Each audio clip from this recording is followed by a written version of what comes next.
For the first step, you want to take note of your virtual machine name. Take note of the name.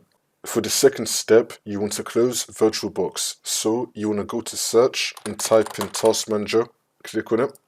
And now once you run this, make sure that VirtualBox is closed. Once you find it, you want to click on it and then click on End Task. Make sure that VirtualBox is closed. For the next step, you want to go to search and type in Notepad. Click on it.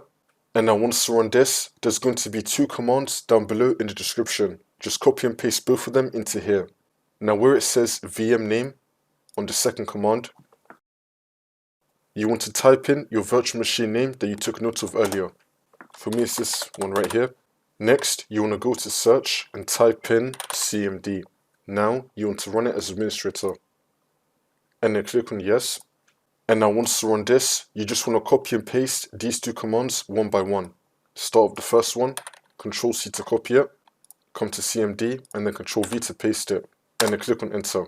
And now for the next one, Control C to copy it, come to CMD, and then Control V to paste it. And then click on enter again. And then once you do all of this, the problem should be fixed. You can now open up VirtualBox and it should be working for you.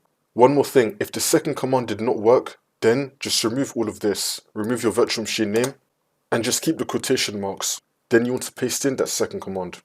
And then it should be working.